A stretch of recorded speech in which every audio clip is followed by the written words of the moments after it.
வாடா. ஏய் ராமு, என்ன பத்தி உனக்கு தெரியாத விட்டுரு. உன்னை பத்தி என்னடா தெரியணும்? கொலக்கார பையல போடா. என்ன சார் வழிபறியா? சார் உள்ளதா இருக்காரு, கூட்டிட்டு போங்க. போடா போடா. சார், இப்படி ஒரு ஸ்டைலான கையெழுத்த என் சர்வீஸ்ல எந்த இன்ஸ்பெக்டர் போட்டு நான் பார்த்ததில்ல சார். Super sir. யோ, எதுக்கு தான் பாராட்டணும்னு ஒரு விவசாயம் இல்லையா? ஜால்ரா மண்ணையா நீ? யோ, தொப்பிய போட்டு சொட்டைய மறையா? Sorry sir. ஜால்ரா அடிக்கிறதுங்கிறது புலிவாலை பிடிச்ச கதை தான் சார். பழகி போச்சுங்க சார், விடவே முடியலைங்க சார்.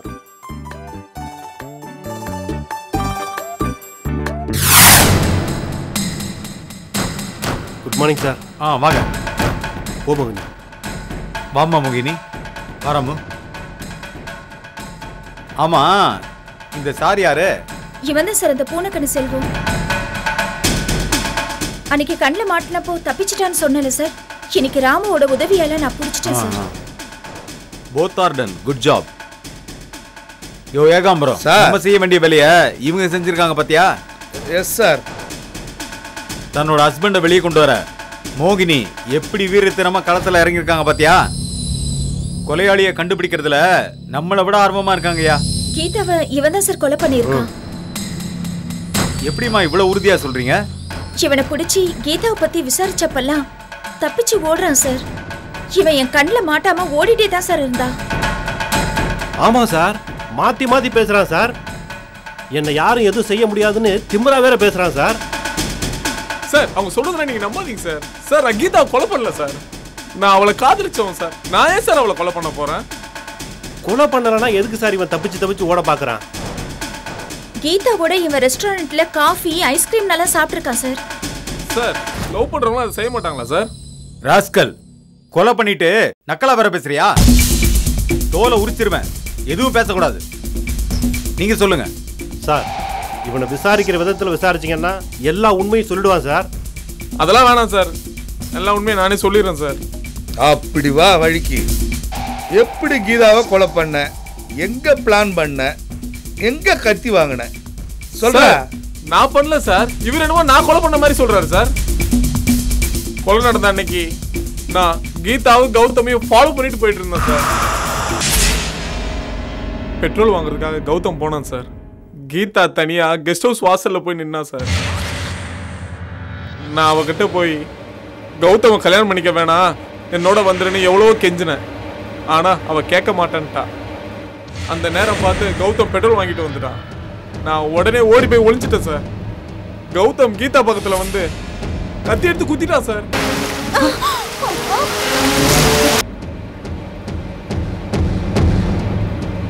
சார், கௌதம் கீதா கிட்ட சொல்லியிருக்கான் சார். என்ன சொல்லியிருக்கான்?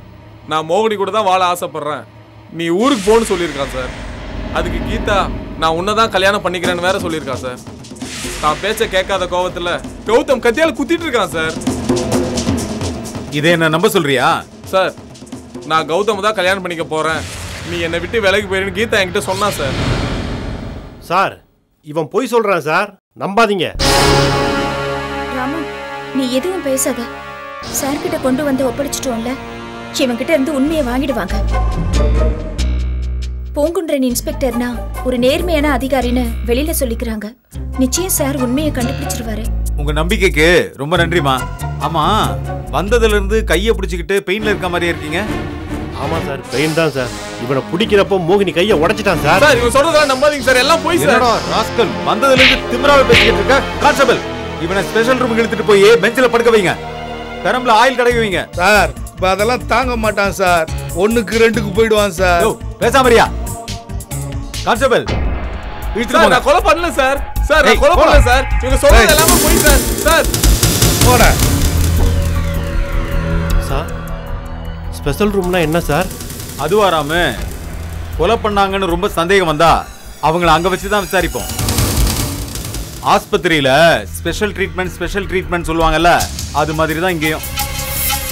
இந்த மாதிரி ஆளுங்களுக்கு ஸ்பெஷல் ட்ரீட்மெண்ட் கொடுப்போம். உண்மை தானா வெளியே வரும். உங்க மேல சந்தேகம் வந்தா கூட உங்களையும் இப்படி தான் நடத்துவோம். ராமு,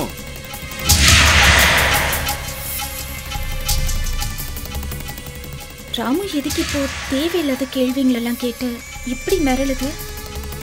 சரிம்மா, நீங்க கவலைப்படாம போங்க. உங்க ஹஸ்பண்ட் நிச்சயமா வெளியே வந்துருவார். உண்மையான குற்றவாளியை நெருங்கிட்டோம்னு தோணுது. நீங்க முதல்ல ஹாஸ்பிட்டல் போய் கை காமிங்க. கண்டிப்பா சார். போகலாம் மோகினி. வரேன் சார். வரேன் சார். வரேன் போ சார். மோகினி.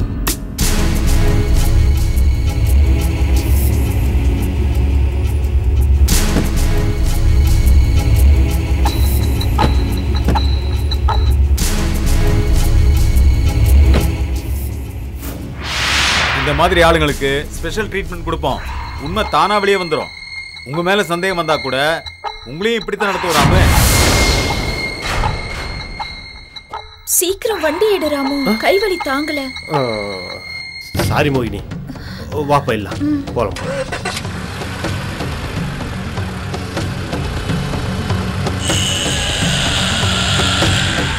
பூனைக்கண்ணு செல்வம், நீதான்டா கீதாவை கொலை பண்ணியிருக்க. உன்னை உண்மையை சொல்ல வைக்கிறேன்டா. நீ தண்டனையிலிருந்து தப்பிக்க முடியாது.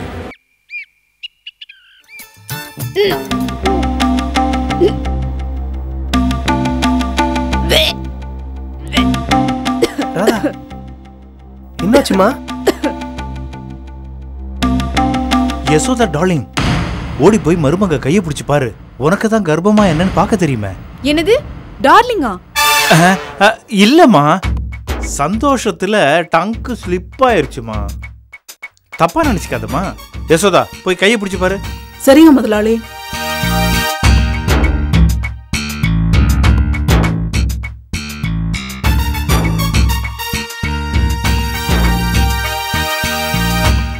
டே ராஜேஷ், மருமக மாசமாயிட்டாடா.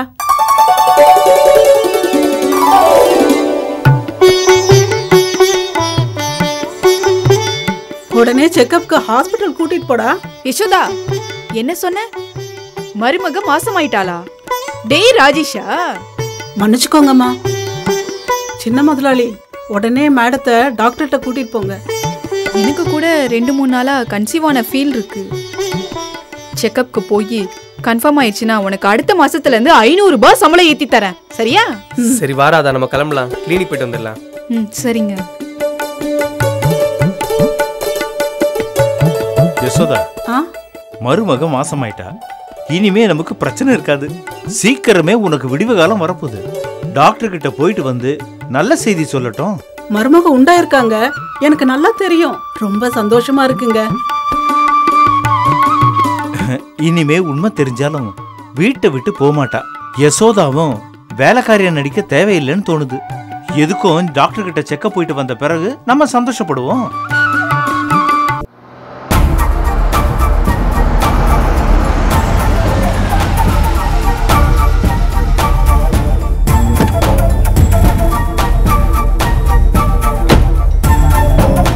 பார்த்து இறங்க மோகினி. போ. மங்களம், இந்த பஜ்ஜி சாப்பிடு. ஆயில் மசாலா ஐட்டம்லாம் சாப்பிடக்கூடாது மாமி, குறைச்சுக்கணும். லேடிஸ் கூட இப்ப ஹார்ட் அட்டாக் வருதா? சரி, நோக்கு வேண்டாங்கிற. சரி விடு.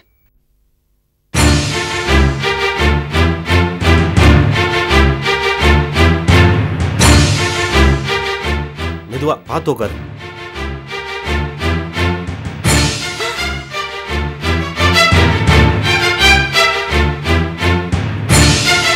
ஐயோ மோகினி, என்னாச்சு? என்னடி மோகினி, என்னாச்சு? கையில கட்டு போட்டு இருக்க. பூனைக்கண்ணு செல்வத்தை நான் பிடிக்க ட்ரை பண்ணப்போ அவன் என் கையை முறுக்கி கீழே தள்ளிட்டான் அத்தை. கையில லேசா ஃப்ராக்சர் ஆயிடுச்சு. அட பகவானே, உன்னை அவன் தள்ளி விட்டுட்டு அவன் மறுபடியும் தப்பிச்சு ஓடிட்டானா? இல்ல மாமி, அவனை பிடிச்சி அடிச்சு கையை கட்டி போட்டு கார்ல தூக்கிட்டு போய் அவனை போலீஸ்ல ஒப்படைச்சு தான் வந்தோம் மாமி. இனிமே அவனால தப்பிக்கவெல்லாம் முடியாது. அப்படியா? நல்ல வேலை செஞ்ச. ஆமா மாமி, ஒரு பெரிய தலைவலியே தேர்ந்துச்சு. இனிமே அவனால தப்பிக்கவே முடியாது. போலீஸ் அவனை நல்லா கவனிச்சுப்பாங்க. மோகினி, நீ போய் ரெஸ்ட் எடு. டாக்டர் என்ன சொன்னாரு? ஒரு 4 நாள்ல கட்ட பிரிச்சிடலான்னு சொன்னாங்க அத்தை.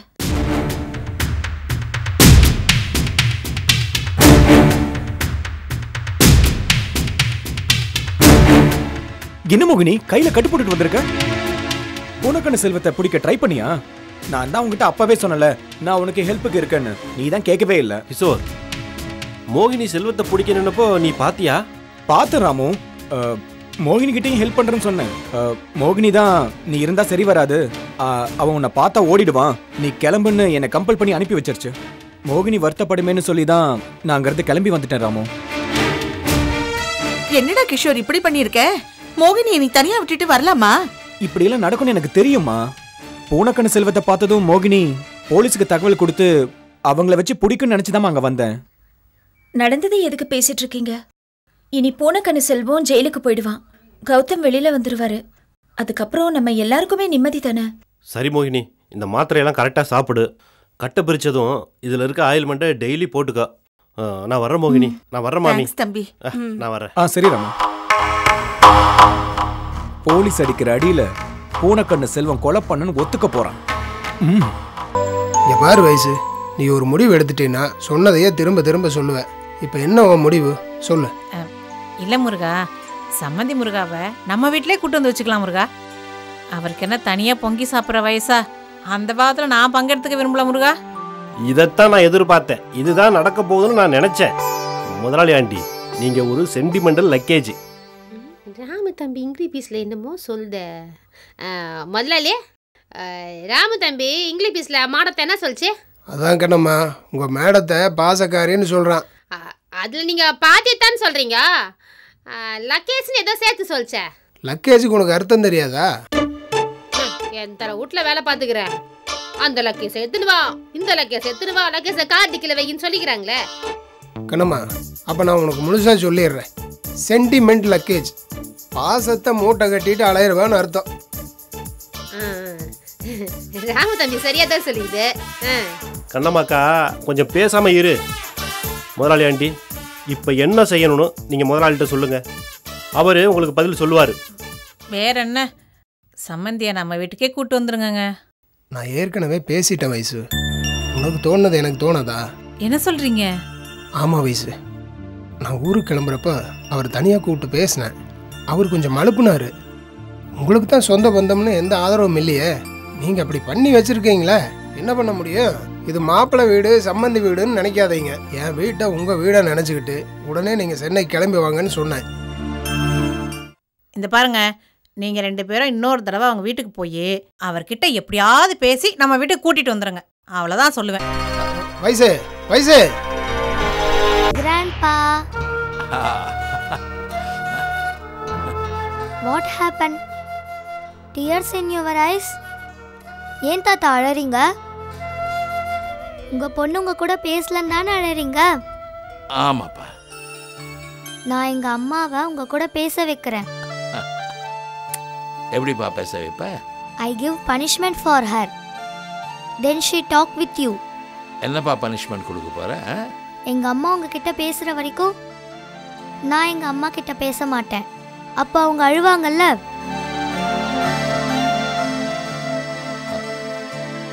இதே மாதிரி நீ பேசாம இருக்கிறதுனால தாத்தாவும் அழறாருன்னு சொல்லி பேச வச்சிடுவேன்.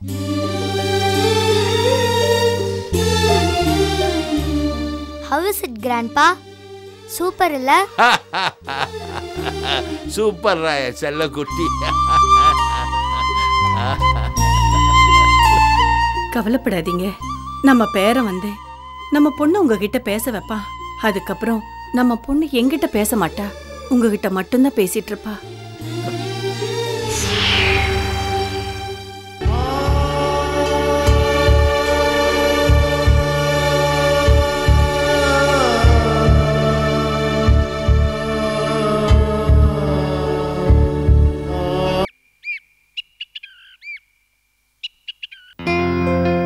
அத்தை, நான் ஆபீஸ் கிளம்புறேன்.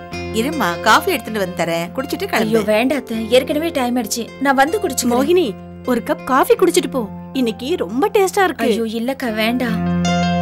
மோகினி, உன் அத்தை போட்ட காஃபி தான். ரொம்ப நாளைக்கு அப்புறம் இப்பதான் அவங்க முகத்துல சந்தோஷமே தெரியுது. என்னக்கா இப்படி சொல்றீங்க? என் அத்தை எப்பவுமே சிரிச்ச முகமா தான் இருப்பாங்க. அது இல்ல மோகினி, நீயும் ராமு தம்பியும் சேர்ந்து அந்த பூனக்கண்ணு செல்வத்தை புடிச்சு அடிச்சு அன்னைக்கு போலீஸ் ஸ்டேஷன்ல விட்டீங்கல்ல, அந்த சந்தோஷத்துல இருக்காங்க மாமின்னு சொல்ல வந்த. கிஷோர் தம்பி முகத்துல கூட ஒரு நிம்மதி இருக்கே. ஆமா, இப்பதான் நான் ரொம்ப நிம்மதியா இருக்கேன். இந்த நம்பியார் சிரிப்பை விடமாட்டான் போல இருக்கே. இப்ப கூட இவன் மேலதான் எனக்கு சந்தேகமா இருக்கு. நான் ஆஃபீஸ்க்கு லீவ் சொல்லலான்னு இருக்கேன் அத்தை. வேற ஏதாவது வேலை இருக்கா மோகினி? வெளியில போகணுமா? இல்ல அத்தை, போலீஸ் ஸ்டேஷன் போய் பார்த்துட்டு என்ன ஏதுன்னு ராமு ஃபோன் பண்றேன்னு சொன்னான். அவன் இன்னும் ஃபோன் பண்ணல அத்தை. ஒருவேளை போக முடியலையோ என்னமோ தெரியல. அதனால தான் நான் போலீஸ் ஸ்டேஷனுக்கு போய் பார்த்து என்ன நிலவரன்னு பார்த்துட்டு அப்படியே வந்துடலான்னு இருக்கேன். தனியாவா போறேன்? இல்ல அத்தை, ராமுக்கு ஃபோன் பண்ணா அவன் ஸ்டேஷனுக்கு வந்துருவான். அந்த பூனைக்கண்ணு செல்வம் உண்மையை ஒத்துக்கிட்டானா அவனை கோர்ட்ல ஒப்படைச்சிடுவாங்க. அதுக்கப்புறம் கௌதம ரிலீஸ் பண்ற வேலையை பார்த்துட்டு வந்துடலான்னு நினைக்கிறேன். அவ்வளோ சீக்கிரம் அவன் நான் தான் கொன்னேன்னு ஒத்துக்குவானா மோகினி? அவன்லாம் போலீஸ் அடி தாங்க மாட்டான்க்கா. அடிக்கு பயந்து கொலை பண்ணது நான் தானே ஒத்துப்பான். அவன் அடிக்கு பயந்து ஒத்துக்குவான்னா என்ன அர்த்தம்? அவன் கொலை பண்ணல, நான் தான் கொலை பண்ணேன்னு சொல்ல வரானா? உண்மையான குற்றவாளி மாட்டினதுக்கு அப்புறம் தான் எனக்கு நிம்மதியே வந்துச்சு அத்தை.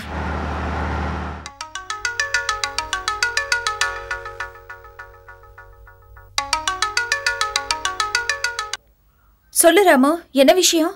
நான் போலீஸ் ஸ்டேஷன்ல இருந்து வெளியில வந்து தான் பேசுறேன் மோகினி. என்னாச்சு ராமு? போலீஸ் என்ன சொன்னாங்க? அவனை கோர்ட்ல ப்ரொடியூஸ் பண்றத பத்தி ஏதாவது பேசினாங்களா? இல்ல மோகினி, பூனைக்கண்ணு செல்வத்தை ரிலீஸ் பண்ணி வெளியில விட்டுட்டாங்க மோகினி. என்ன? செல்வத்தை ரிலீஸ் பண்ணிட்டாங்களா? ஏன்? அவன் கொலை பண்ணலையா?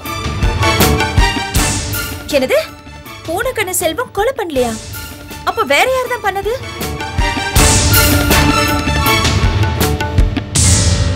இவன் என்ன இந்த மொழி முழிக்கிறான்? அவன் கொலை பண்ணல, உண்மையிலேயே நான் தான் கொலை பண்ணேன் அப்படிங்கிற மாதிரி எல்லாம் முடிக்கிறான். என்ன மோகினி இது? அவன் கொலை பண்ணலையா? ஐயோ, கொஞ்சம் இருங்க அத்தை. ராமு கிட்ட முழு விவரத்தையும் கேட்டுட்டு நான் சொல்றேன். ராமு, அவன் கொலை பண்ணலன்னு எதை வச்சு சொல்றாங்க? எந்த ஆதாரத்தின் அடிப்படையில் அவனை ரிலீஸ் பண்றோன்னு உங்ககிட்ட சொல்ல முடியாது அப்படின்னு பூங்குண்டன் இன்ஸ்பெக்டர் சொல்றாரு மோகினி. நீயும் கௌதமும் சேர்ந்து வாழணும்னு முயற்சி எடுக்கிற ஒருத்தர் தான் கீதாவை கொலை பண்ணனதா சொல்றாரு. அப்படி பார்த்தா கிஷோர் தான் இந்த கொலையை பண்ணியிருக்க வாய்ப்பு அதிகமா இருக்குன்னு இன்ஸ்பெக்டர் சொல்றாரு. கிஷோர் மேலதான் பூங்குன்றன் சார் ரொம்ப சந்தேகப்படுறாரு. என்ன? இன்ஸ்பெக்டர் கிஷோர் மேல சந்தேகப்படுறாரா? ஆமா மோகினி. ஐயோ, என்னது இது? கிஷோர் மேல இன்ஸ்பெக்டர் சந்தேகப்படுறாரா? என்னடி மோகினி சொல்ற? கொஞ்சம் இருங்க அத்தை. கிஷோர் மேல எப்படி சந்தேகப்படுறாங்க ராமு? கிஷோர் மேல மட்டும் இல்ல, என் மேல, மீனாட்சி சார் மேல, கார்த்திக் அண்ணன் மேல, இப்படி எல்லார் மேலையும் இன்ஸ்பெக்டர் சந்தேகப்படுறாரு. மாமா மேல கூட சந்தேகப்படுறாங்களா? ஆமா மோகினி. அவனை ஜெயிலுக்குள்ள வச்சு 4 உதச்சி விசாரிச்சிருந்தான்னா உண்மையை ஒத்துட்டு இருந்திருப்பான். அவன்கிட்ட பணம் வாங்கிட்டாங்களா என்னன்னு தெரியலையே. சுதா மாமனாரை பத்தி எனக்கு நல்லா தெரியும் மோகினி. அவர் ரொம்ப ஸ்ட்ரிக்டான ஆளு. பணமெல்லாம் அறவே வாங்க மாட்டாரு.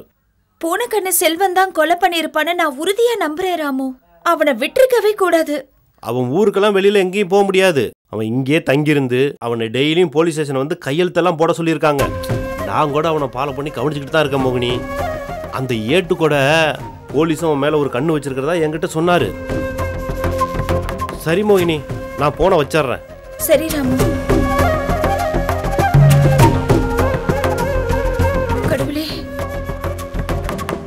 இந்த கேஸ்ல சரியான துப்பை கிடைக்க மாட்டேங்குதே. மோகினி, கிஷோர் மேல போலீஸ்காரா சந்தேகப்படுறாளா? ஆமாத்தே. என்னையே இந்த போலீஸ் சந்தேகப்படுது? பிளட் டெஸ்ட் ரிப்போர்ட்ல தான் என் ரெயின் கோட்ல இருந்தது நான் ஆக்சிடென்ட் ஆன பொண்ணை காப்பாத்தினல்ல, அந்த பொண்ணோட பிளட்னு தெரிஞ்சிருச்சு. அதுக்கப்புறம் அந்த பிளட்டை டிஎன்ஏ டெஸ்ட்டுக்கு வர அமைச்சிருக்காங்க. அந்த பிளட்ல எதுவும் கண்டுபிடிக்க முடியல. ஏன்னா அந்த ரெயின் கோட்ல இருந்த பிளட்ல பெட்ரோல் மிக்ஸ் ஆயிடுச்சு அப்படிதானே சொன்னாங்க. இவன் என்ன மேல பட்ட பிளட்ல இவனே பெட்ரோல கலந்து விட்ட மாதிரி பேசுறான்? கண்டுபிடிக்க முடியாதுன்னு வேற சொல்றான். அதனாலதான் போலீஸ் தடுமாறுதோ? சீக்கிரம் கௌதம் வெளியில வரப்போறாருன்னு நினைச்சேன். அதுக்குள்ள இப்படி ஆயிடுச்சு. ஏன் நிம்மதி தாண்டி போச்சு. அவனை வெளியில விட்டதும் இல்லாம ஏன் புள்ள மேல வேற சந்தேகப்படுறா. நீ ஏமா இப்படி பயந்துகிட்டு இருக்க? நானே இந்த கொலையை பண்ணேன். எப்ப பார்த்தாலும் நான் தான் இந்த கொலையை பண்ண மாதிரி பேசிக்கிட்டு இருக்கேன். தோ இந்த அக்கா கூட அப்படிதான் நினைக்குது. நான் அப்படியெல்லாம் நினைக்கல தம்பி. டவுட் அதிகமா இருந்த பூனைக்கண்ணு செல்வத்தை பிடிச்சே நிரூபிக்க முடியாம விட்டுட்டாங்க. என்ன அவ்வளவு சீக்கிரம் பிடிச்சிட முடியுமா? வேலையை பாருங்க. மாமா மேல வரைக்கும் போலீஸ் சந்தேகப்படுறாங்களே. ஆனா கொலை பண்றதுக்கு அவங்க சொல்ற காரணமும் சரியாதான் இருக்கு. அப்படி பார்த்தா மாமா, கார்த்திக் மாமா, ராமு, கிஷோர் இவங்க 4 பேர் மேலேயும் டவுட் வருது. வவ்வால் டிசைன் போட்ட ரெயின் கோட் ராமு கிட்ட இருக்கான்னு சீதா கிட்ட விசாரிக்கணும். கார்த்திக் மாமா கூட கௌதம் வச்சிருக்கிற மாதிரி ரெயின் கோட் ஒன்று வச்சிருக்காரு. ஆனா மாமா கொலை பண்ற அளவுக்கு போவாரா? ஒரே குழப்பமா இருக்கே.